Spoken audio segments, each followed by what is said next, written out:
Oi, gente, eu começo o R7 Fala Comigo dessa semana com uma pergunta direcionada aos fãs das séries e novelas bíblicas da Record. Quem mais está com saudades da série Reis? Bom, mas enquanto a série não chega na tela da Record, a 12ª temporada de Reis, A Emboscada, já está disponível na plataforma Univer. E não tem como falar dessa fase da série, gente, sem lembrar de quem? Abias, o sucessor do trono de Roboão. E por isso meu bate-papo de hoje é com ele, Gabriel Vivan. Seja bem-vindo, Gabriel. Muito obrigado, Michele. É um prazer estar aqui, poder falar sobre o Abias, poder falar sobre minha carreira também aqui com vocês. Legal. Agora, antes da gente entrar no personagem Abias, eu quero falar um pouquinho sobre a sua trajetória. Você começou lá atrás, né? A gente já te conhece, esse rostinho aí. Quem acompanha todas as temporadas da série sabe que você também deu vida ao rei Davi, mas eu quero ir mais para trás ainda. Como é que você começou a sua carreira de ator? Eu comecei minha carreira com 5 anos. Na verdade, comecei a descobrir a atuação aos 5 anos. E foi uma experiência incrível, porque logo quando eu pisei no palco a primeira vez, eu percebi que era o que eu queria fazer, era a minha missão nesse lugar, era a minha missão aqui nesse plano. Então, foi como se um bichinho tivesse me mordido naquela hora. Eu tava em cima do palco, vi aquelas pessoas, a minha família tava lá, era na minha escola. Então foi um momento mágico, assim, parece que o tempo parou. E eu falei assim, meu Deus, eu quero ser artista, sabe? Foi meio que um chamado, assim, eu só atendi esse chamado. Profissionalmente, demorou um tempo até as coisas começarem a acontecer. Eu sou de Erechim, então é uma cidade pequena, né? Onde as coisas acontecem mais devagar. E as oportunidades estão lá, mas estão, né, de forma escassa. E eu fui descobrindo, fui fazendo grupos de teatro, comecei a brincar de fazer arte, né? Sem saber que eu estava fazendo, de fato, experimentando uma profissão, né? E quando chegou aquele momento de escolher um curso para fazer, eu estava naquela dúvida se eu fazia direito, se eu fazia geologia, se eu fazia oceanografia. Tudo a ver, né? Uma coisa nada com a com outra. nada. E eu tava perdido, assim, aí... Mas eu sabia que era arte, porque ao mesmo tempo já tinha descoberto a música, né? E percebido que as coisas se conectavam umas nas outras, que as artes se comunicam entre elas, né? E eu tava naquele limbo, assim, do que fazer, e a minha irmã cursava Direito. E ela falou, não, vai, faz Direito, já tem os materiais aqui da faculdade, te passo tudo. Eu falei, tá, vamos nessa. E você fez direito? Fiz Direito. Mas e aí, nesse meio tempo que você parou para fazer direito, esqueceu a carreira artística ou conseguiu conciliar? Eu não sei como, eu não sei em quantos eu me transformei para poder dar conta de tudo, mas eu trabalhava no escritório de advocacia, tocava na minha banda, era vocalista da minha banda, atuava num grupo de teatro e cursava a faculdade. Meu Deus. E ajudava meus pais na loja deles. É muita coisa. Era muita Mas como é coisa. que fazia para dar conta de tudo, gente? Fazia tudo mal feito. Não, brincadeira. Eu dava meu jeito, assim. Era fim de semana que a gente ensaiava com a banda. Nos dias de semana, dava prioridade pra faculdade, pro trabalho. Então era tudo aquilo. E daí no sábado eu ensaiava com o grupo de teatro. Então era tudo de um jeito, assim... A gente faz dar tempo. Eu acho que quando a gente quer alguma coisa, a gente dá um jeito. E quando a gente... Daí o que acontece na minha vida? As coisas elas foram acontecendo graças a Deus. Porque Ele que foi dando pra mim... E tem uma frase que eu gostei muito, que um amigo meu me falou, o Arthur Guterres, que fez o meu irmão de novo nessa temporada. Ele falou, dá o passo que Deus dá o chão. E essa frase pra mim, ela fez muito significado. Ela fez muito sentido, porque é de fato, você acredita, você faz do jeito que der. É a fé. É a fé de que vai dar certo. E na minha carreira também, desde os meus 5 anos, eu entendo que aquilo foi um chamado. Foi algo que eu tinha que tomar como uma missão mesmo. E quando eu acredito nisso, eu digo que o caminho ele fica fácil entre aspas, mas ele fica leve. O caminho ele fica livre, não tem pedregulhos, não tem problemas nesse caminho. Ele é um caminho que flui. E quando eu assumi a arte na minha vida, que daí eu tranquei o direito, e falei, pai, mãe, eu sou um artista, eu sou um músico, eu sou ator, e eu quero fazer isso da minha vida, as coisas fluíram de um jeito assustador. E teve apoio da família. E teve apoio da família. Isso nunca faltou. Eu sou grato demais aos meus pais. Família, amo muito vocês, meus amigos, inclusive, que sempre me incentivaram. Estou aqui hoje graças a vocês. E graças a Deus também, que sempre escutou as minhas orações. Porque, de fato, uma coisa foi levando a outra. Eu tranquei a faculdade. Aí fiz um curta-metragem lá em Erechim, com alguns amigos do audiovisual. Fiz uma bagagem de portfólio legal. Então, uma coisa foi somando a outra para que hoje eu chegasse onde eu estou, né? E que surgisse a oportunidade de fazer o Davi. Mas calma, já vamos chegar lá. E resumindo tudo, para não me estender demais, segui nas carreiras da arte e necessitei voltar para o direito. Por uma questão do tipo assim, faltava pouco para acabar. E eu pensei assim, é realmente importante, o direito ele não é uma faculdade que seria totalmente longe da arte. Existe muita coisa do direito, a gente usa o direito o tempo inteiro. E na minha carreira o direito autoral, direito de imagem, tudo que envolve direitos. Eu falei assim, não, vamos terminar. Mas não consegui terminar. Quando eu fiz o meu TCC, apresentei meu TCC, agora faltam 3 matérias para terminar a faculdade. Gente! No que eu apresentei meu TCC, surgiu o convite para fazer o teste para Davi. E é aí que você sai do Rio Grande do Sul para vir para o Rio de Janeiro? Nesse momento. E foi incrível. Incrível, Michele. Foi assim. Eu me lembro como se fosse hoje. Foi setembro de 2021. Me ligam da Record. Aí eu digo sim, claro. É um teste um teste para um personagem para ir no Rio de Janeiro. Pensei assim, é trote, né?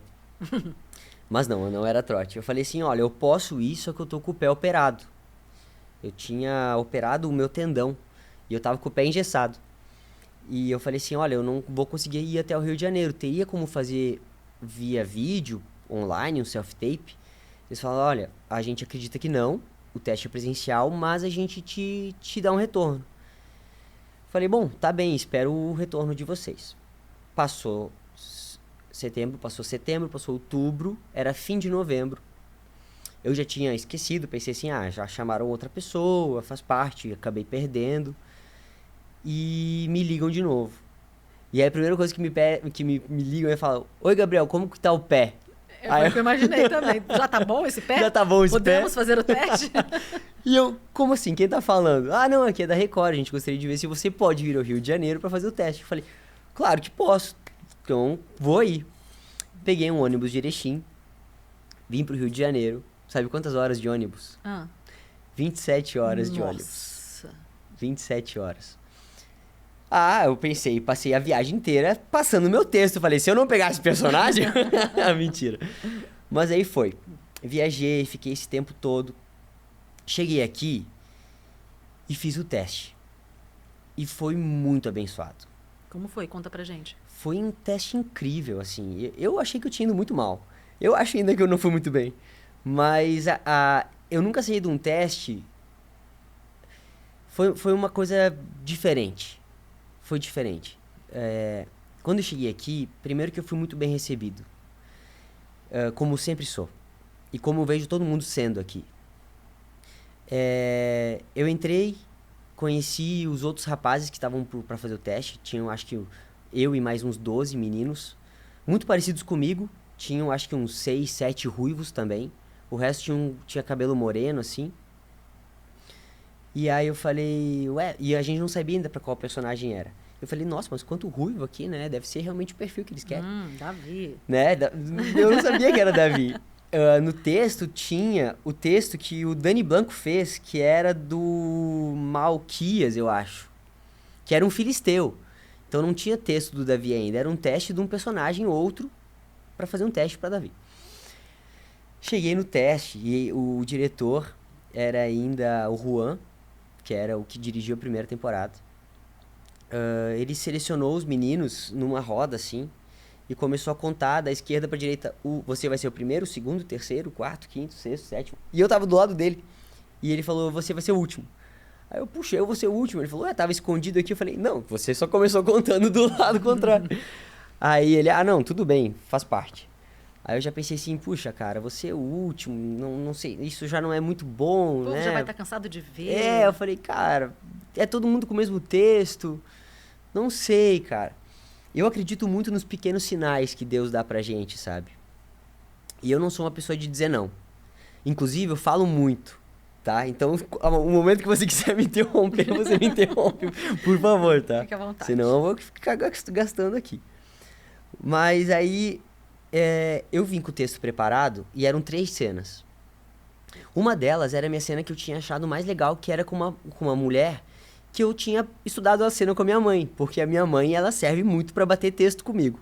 E isso já faz muito tempo que a gente bate texto. Então a minha mãe, ela fala, isso não tá bom. Isso não tá bom. E, não, isso então não tá legal, Gabriel. Vamos fazer de novo. A mãe sabe das coisas. Mãe sabe das coisas. Aí, bom, preparei aquela cena com muito mais cuidado, porque tinha ensaiado ela com a minha mãe. Beleza, cheguei aqui e a gente tava guardando, isso antes do diretor selecionar, né? A gente tava guardando numa sala, lá no Jota. Mal sabia eu que aquele lugar seria quase que minha casa, depois de tanto que eu viria frequentar. Mas ainda como era um lugar desconhecido, eu fiquei tipo assim, cara, o que vai acontecer aqui? Chegou uma mulher que ia fazer o teste com a gente, e ela parou comigo na frente e falou assim, você quer passar o texto? E eu não sou uma pessoa de dizer não. E eu olhei pra ela e falei assim, não. E ela, tá bom.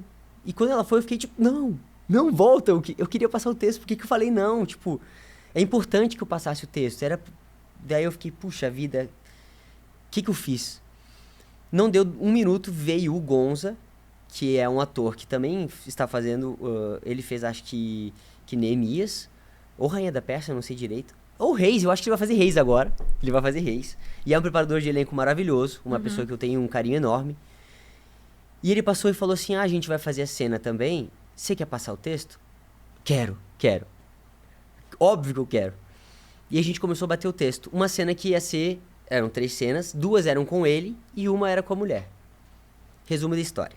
Quando fomos todos selecionados, o diretor começou a passar o teste com os personagens que iam fazer o Davi. Até nesse momento a gente já sabia que era pra Davi.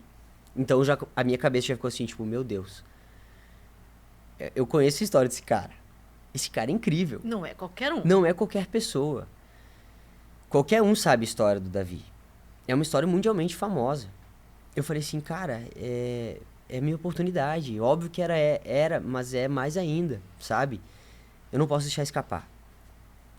E aí quando vem a moça pra passar a cena, com o primeiro menino que tava fazendo o teste, o diretor era muito rápido, muito prático, assim. Ele falou assim, não, ele era argentino. Não vamos fazer. Só com ele. E aí a gente bateu só 2 cenas. A gente não preparou a cena com a mulher. A gente preparou a cena só com o cara, porque eram 2 cenas com ele. E naquele momento, eu não sei, mas pra mim foi um sinal. Do tipo assim, cara, eu não bati o texto com ela porque eu não ia precisar. Eu bati o texto com ele porque era necessário. E vai ser só com ele que eu vou fazer as cenas. E eu já tinha criado uma afinidade com ele, porque no fim das contas a gente bateu o texto, ele me ajudou, ele falou assim, Gabi, melhora isso aqui, atenta mais a isso. Então ele me dirigiu ao mesmo tempo, o Gonza. E aí eu falei assim, é um sinal.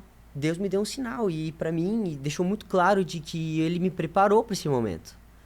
Não só com a viagem de 27 horas, não só com tudo que eu já havia passado lá em Erechim, com a minha primeiro momento no palco aos 5 anos, mas eu entendi que aquele momento era desenhado pra mim. E ele foi desenhado pra mim. Então, depois que eu saí do teste, no primeiro momento eu achei que não tinha sido um teste bom, porque o diretor falou um apontamento lá no meio do teste que eu achei assim, não agradei. Mas depois, quando terminou o teste, o Gonza falou assim, Gabi, ficou muito bom, cara, gostei bastante, parabéns. Eu saí dali, opa, acho que... Um sinalzinho. Acho que é um sinal bom. E eu saí pleno. Eu gosto quando eu saio de um teste no qual eu me sinto bem. São poucos, muito poucos, porque eu sou muito crítico com o meu trabalho. E eu saí de lá, e em vez de eu voltar pro hotel, porque logo no dia seguinte eu ia voltar pra Erechim, eu fui pra praia pra agradecer, sabe? E eu saí da Record, fui direto pra Praia do Recreio, e sentei lá e assisti o pôr do sol e fiquei agradecendo, fazendo a minha oração, e dizendo assim, Deus, obrigado por essa oportunidade. Se não der, tudo bem, mas quero te agradecer porque, cara, foi um momento lindo, foi um presente. Eu me senti em movimento, me senti pleno, a minha vida transbordando, eu fazendo o que eu amo. Eu só te peço mais. Só te peço que eu possa fazer isso mais. Me dê essa oportunidade de fazer mais. De aprimorar o meu trabalho, de poder exponenciar quem eu sou, sabe? Que eu me sinto, quando eu tô trabalhando, quando eu tô fazendo a minha arte, eu me sinto a pessoa mais plena do mundo, sabe? Eu me sinto a pessoa que tá fazendo aquilo que eu nasci pra fazer. Aquilo que Deus me desenhou pra fazer. E aconteceu. Aí, 7 dias depois, me ligaram. Quais são suas condições pra vir pro Rio de Janeiro? Eu falei, nenhuma. Já tô com roupa de ir. Já tô com a mala pronta, mala e cuia. Legal, muito bacana. E foi um divisor de águas, eu acredito, na sua vida, né? Foi. Porque foi seu primeiro papel na teledramaturgia, foi logo encarando esse personagem, como você mesmo colocou, mundialmente conhecido e um protagonista, assim, que, enfim, hoje é visto por muitas pessoas como uma grande inspiração. Foi uma inspiração pra mim, assim. Ele é ainda uma inspiração pra mim, porque a gente veste o personagem e ele habita a gente ainda, né? A gente guarda as coisas que a gente quer. Do Abias eu não vou guardar tanto, mas ainda bem, né? do Davi eu vou guardar por inteiro. E é uma experiência, porque a gente vê, ainda mais no trabalho que a gente faz aqui, a dimensão e a importância que a gente tem de viver um personagem. A gente modifica a vida das pessoas, a gente transforma a vida das pessoas. E é um trabalho muito nobre, poder levar a palavra, poder transformar a vida das pessoas através da arte. Porque a gente é transformado através da arte. Toda vez que a gente mexe com a arte, ela mexe com a gente. É uma via de mão dupla. Então, é sempre uma lembrança muito gostosa quando eu rememoro os dias que eu vivi o Davi, sabe? É sempre muito lindo. Eu vivi coisas incríveis, cara. Bacana. Agora, Gabriel, eu quero falar um pouquinho sobre Abias. Abias começou ali, né, como um filho de Robon. O que é legal, que eu até comentei numa outra entrevista aqui, é que muitos atores, eles voltam fazendo personagens da própria descendência, né? E não foi diferente com você agora, como Abias. Bisneto, acho que de Davi, não é? Bisneto de Davi. Bisneto de Davi, só que agora com o mesmo rostinho, porém com algumas características diferentes. Não era mais aquele ruivinho, era um Abias já moreno. E como é que foi essa troca pra você? Porque assim, Abias chegou na temporada anterior, né, a 11ª, como filho de Roboão. E a gente começa a ter até uma peninha dele, né? A gente sente aquela compaixão. Tipo, não, ele vai melhorar, ele vai dar jeito na vida. Nada disso. Nada feito. Fala um pouquinho sobre Abias. O que vamos falar sobre Abias? Podemos falar sobre tudo ou a gente tem que ficar se cuidando com os spoilers? Como funciona aqui? Olha, eu amo spoiler, mas aí fica a seu critério. Bom, vamos falar sobre tudo, né? Já que a gente tá aqui. Tá, vamos lá. A gente, inclusive, já tá vendo aqui algumas cenas da 12ª temporada, que já estreou, como a gente colocou, lá na Univer, na plataforma Univer. Já vai vir pra tela da Record, não tem data definida, mas quem quiser saber tudo sobre a história, né, de Abias, como é que vai ser esse reinado, já está disponível na plataforma Univer.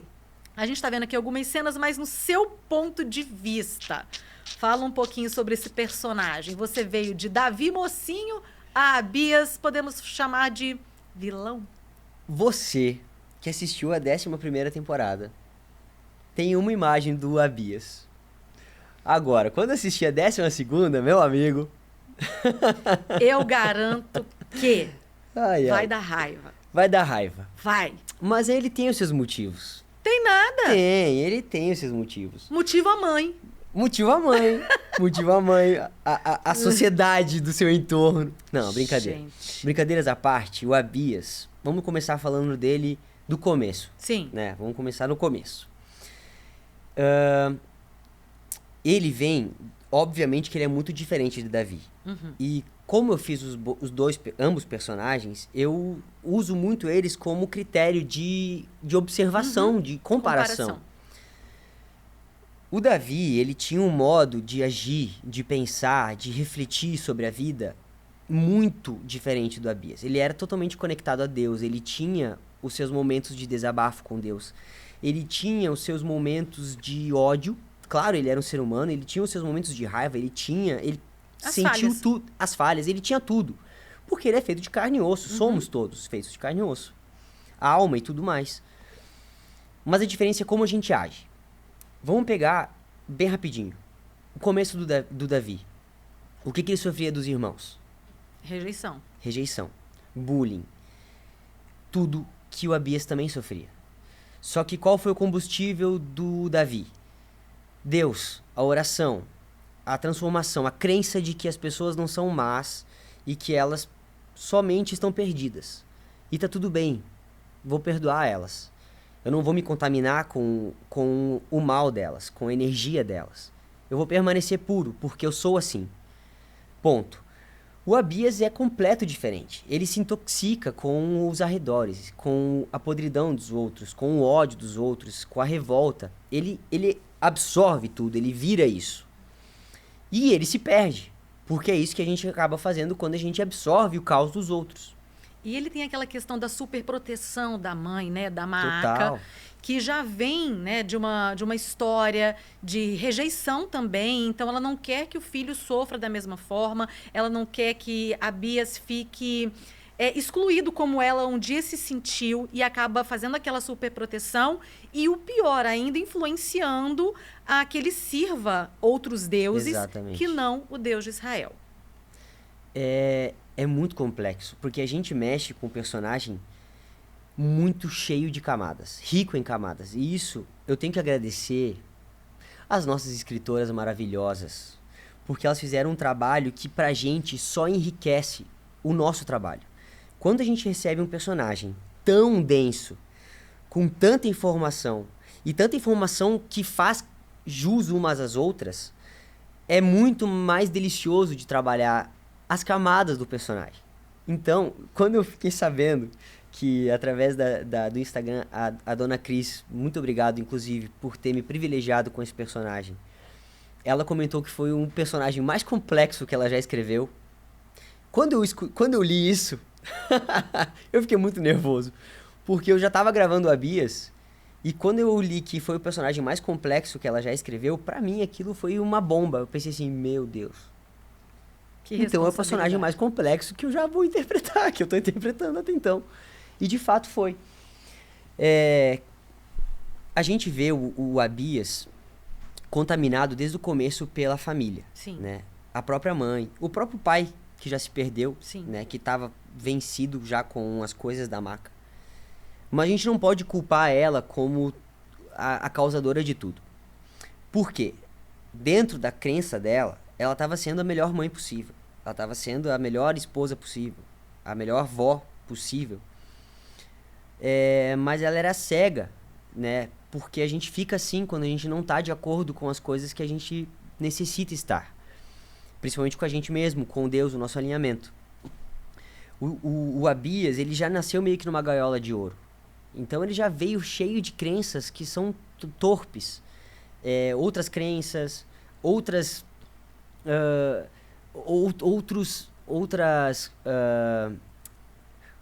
como é que eu posso dizer? Outros princípios. Uhum. Porque o Davi vinha de princípios nobres e o Abias já vem de princípios torpes. Por causa da sociedade ao meio. Isso colabora para que a gente seja uma pessoa boa ou má, né? Mas a gente tem que saber também as coisas que a gente faz e assumir os nossos erros. De fato, o Abias teve inúmeras possibilidades de acertar.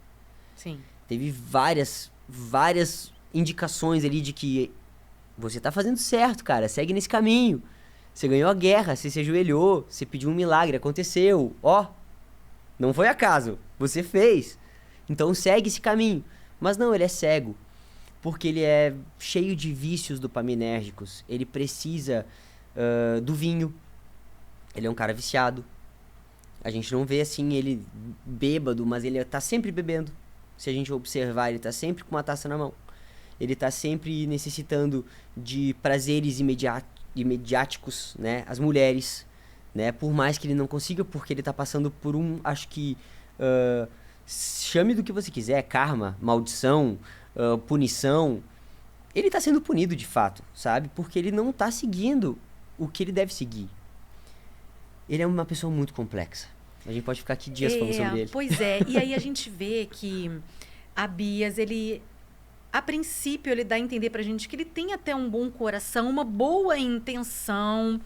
Aí a gente vê algumas cenas dele com a Ana. Eu falei, agora a Ana vai dar um jeito nele, gente. Mas coitadinha da Ana, eu acho que... não sei se a gente já pode falar sobre isso, mas vai ter muita coisa pela frente que vai dar vontade, tipo, meu filho, acorda! Vai, gente. Se preparem, porque esse Abias vai matar a gente de raiva. Vai, gente. E de desgosto. De desgosto. Porque... Decepção. Amargura, tristeza. Não, gente. Quem tá assistindo agora já na Univer, já vem me mandando mensagens. E eu tô sentindo na pele, mais ou menos, o que é ser odiado. Gente, aquele que era um mocinho se transforma em vilão. E quem a gente acha que é vilão se torna um mocinho. Olha, isso é um spoiler. Isso é um spoiler, tá? Isso é um spoiler bom. Mas o que eu acho engraçado é como a gente pode analisar a caminhada das pessoas. As escolhas, né? As escolhas. O Abias, ele por si só já tem incumbido nele um pouco da maldade, né? Mas ele pode fazer isso ele pode fazer disso algo ou não. Quando ele escuta a conversa do Roboão com os demais irmãos, dizendo que o Roboão escolheu ele para ser rei por causa da maca, e porque ele é incompetente, ele não é o homem, o ideal. O ideal seria o Jeus. Isso, nas próprias palavras do Roboão, batem no Abias como se fosse realmente uma arma. Uma pancada, cara. E isso seria com qualquer pessoa que escuta do seu pai ou de alguém que você admira, que você não é capaz de assumir o lugar que você foi colocado ou que você está. E isso é impossível de ser escutado e de não doer. É impossível. A gente não tem como não sentir dor na palavra do outro quando machuca a gente. O que a gente vai fazer com isso? A gente faz que nem o Davi ou a gente faz que nem o Abias. A gente guarda. O Abias guarda. E ele vai guardando. E naquele momento, quando ele escuta aquela conversa, a gente está falando do segundo capítulo do Abias, na 11ª temporada. Isso é logo depois que eles voltam da festa do barco. Ou seja, é logo no começo do Abias. O Abias é mau desde o começo dele. Então, quando ele é bom, ele finge ser bom. Ele finge ser uma pessoa agradável. Mesmo com a antiga esposa que morreu? Não, com a Isabel ele ainda era uma pessoa boa. Pois é, então ele era bom em alguns momentos. É que aí, olha só que interessante. Fernando Carreira me ensinou uma coisa que me fez entender muito Abias. Aonde há luz, há sombra. Então nenhuma pessoa é 100% boa e nenhuma pessoa é 100% má. Dentro da gente existe os dois. A gente vai pra onde a gente alimenta. É de fato onde a gente quer. Porque é uma vontade nossa a gente ser bom, a gente ser mal. Somos os animais racionais, e é por isso mesmo que somos racionais que podemos escolher. Então o Abias, ele de fato ele escolhe ser ardiloso. Porque ele tem uma ótima professora. Oxe, ele tem. Olha a Maaca. Né? Imagina uma sogra como Maaca. Coitada de Ana. Que delícia, imagina só que privilégio. Meu Deus do céu, quanto mais eu vejo Maaca, mais eu amo a minha sogra. Não, imagina ter um chá maravilhoso desses que você pode beber e ficar revigorado que nem o Asa. Meu Deus, não. Brincadeira. Mas acontece que o Abias ele vai alimentando isso porque ele é acostumado a isso, ele é ensinado a isso. E ele vê a necessidade de se provar. Eu acho que tá aí o maior combustível do Abias. Ele precisa provar pro outro que ele é sim merecedor do trono. Que ele tem condições. Que ele tem condições. Que ele não é fraco. Que ele não tem problemas de saúde. Que ele não tem a incapacidade. Que ele não é impotente. Porque ele consegue ter filhos com a Ana. Eles só não vingam, mas ele consegue. Então ele prova pra sociedade que ele consegue. Que o problema não tá com ele. Exato. O problema não é ele.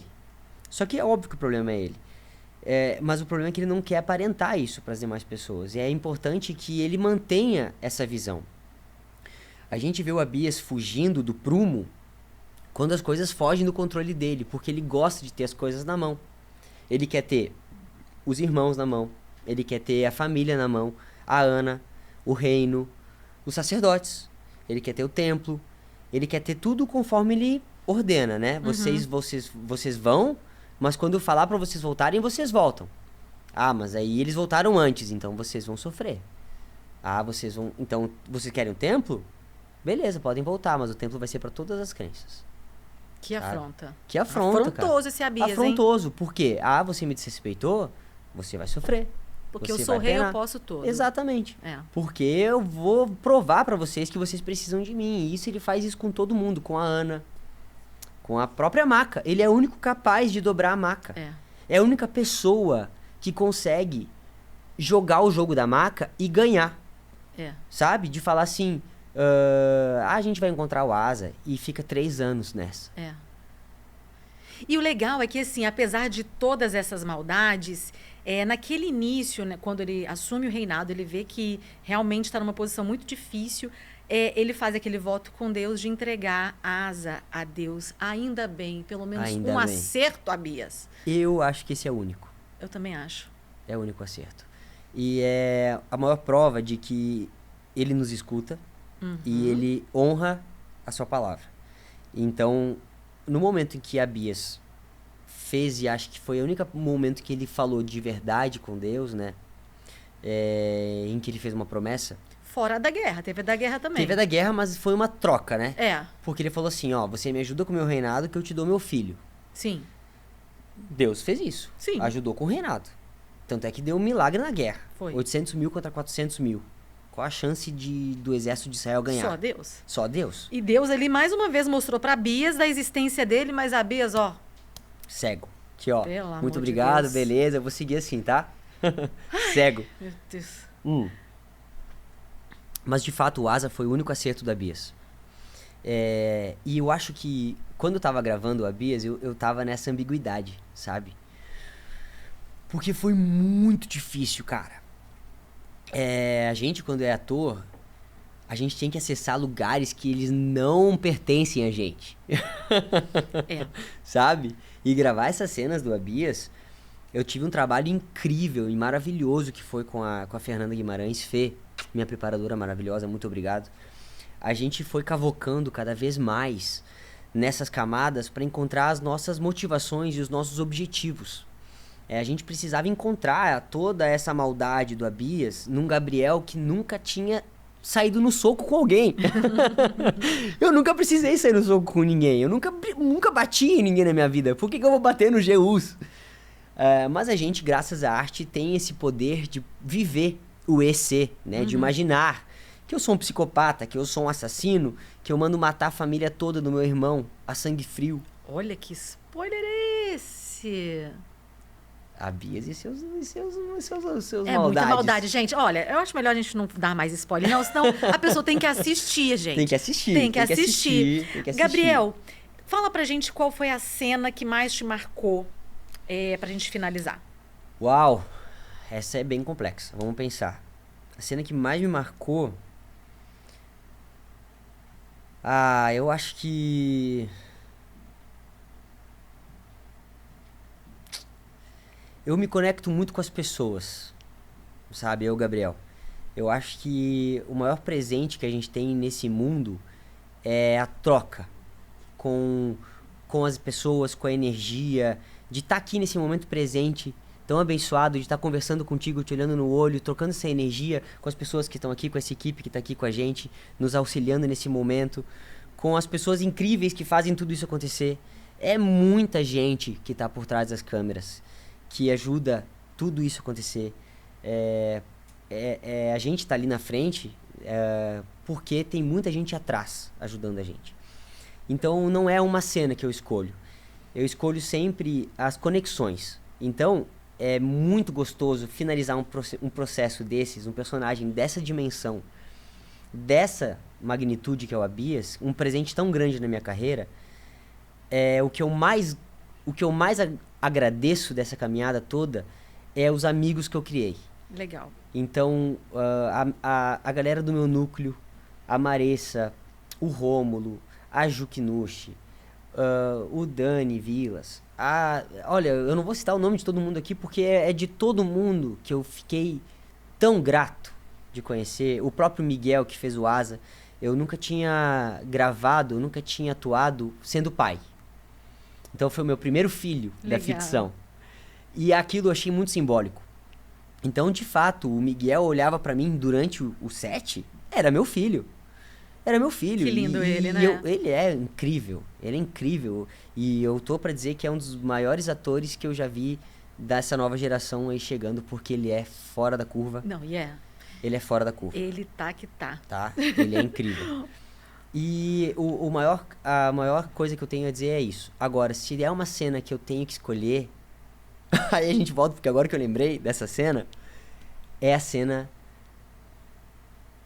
É spoiler, já sei que é. Eu acho que é a mesma que eu tô pensando. Vamos só falar uma cena com a pessoa. É a cena com a Ana. Com a Ana. Pronto, já sabia.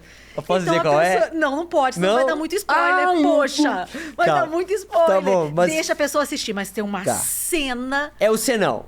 Com a Ana, que a gente fica... Mais ou menos isso. É, sim. Que tem mais uma pessoa junto na cena, né? É, essa aí mesmo. então tá. Tá bom? A pessoa vai ter que ficar curiosa ou então ir até a plataforma Univer e já assistir. Assistam, gente. Só posso dizer isso, tá cara. muito legal. Gabriel, muito obrigada por participar com a gente. A Bias vem com tudo nessa 12ª temporada. A gente tá amando cada capítulo, daquele gostinho de quero mais. E é isso. Muito obrigada. A gente espera te ver muito mais vezes aqui em outros personagens também. Michele, muito obrigado pelo convite. Fico muito feliz de poder vir aqui falar um pouco sobre o Abias, sobre a minha carreira. Galera que nos assistiu, muito obrigado. Me acompanhe mais nas redes sociais também, me acompanhe com a Bias, mande sua mensagem, não precisa ser de ódio não, tá? Porque eu não sou esse cara aí mal na vida real, tá? Eu recebo direto mensagens dizendo assim, pô, cara, por que tu fez isso? Pô, por que se... Pô, não precisa. Mas tudo bem, eu entendo. Eu fico aqui agradecendo do fundo do coração pela oportunidade de ter vivido esse personagem, a essa casa maravilhosa que sempre me recebe muito bem, da qual eu sou fruto e sempre adoro voltar, porque o bom filho a casa torna. E é isso. Amo vocês. Legal, gente. Obrigada mais uma vez. E a você que esteve com a gente até aqui, muito obrigada pela sua companhia. E a gente te espera na próxima. Tchau, tchau.